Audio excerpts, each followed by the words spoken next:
ഇടശ്ശേരി ഗോവിന്ദൻ നായർ മലയാള സാഹിത്യത്തിലെ ശ്രദ്ധേയനായ ആധുനിക കവികളിൽ ഒരാളായിരുന്നു.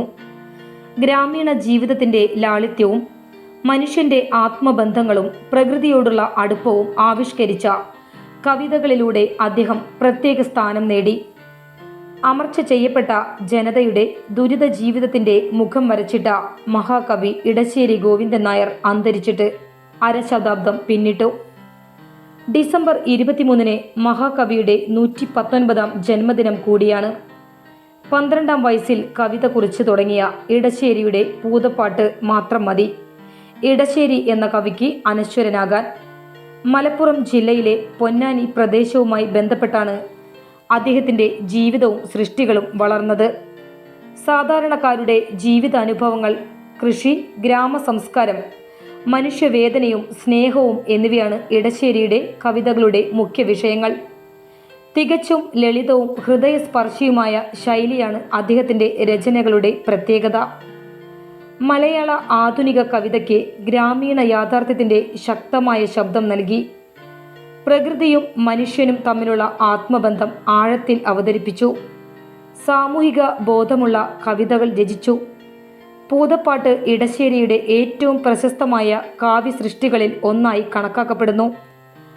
ഔപചാരിക വിദ്യാഭ്യാസം പരിമിതമായിരുന്നുവെങ്കിലും ജീവിതാനുഭവങ്ങളും സ്വയം വായനയും അദ്ദേഹത്തെ വലിയ അധ്യാപകനാക്കി. ബാല്യകാലം മുതൽ തന്നെ ഗ്രാമീണ ജീവിതവുമായി അടുത്ത ബന്ധം പുലർത്തിയതുകൊണ്ട് ഗ്രാമീണ ഭംഗി അദ്ദേഹത്തിൻ്റെ കവിതകളിൽ നിറഞ്ഞു നിന്നു.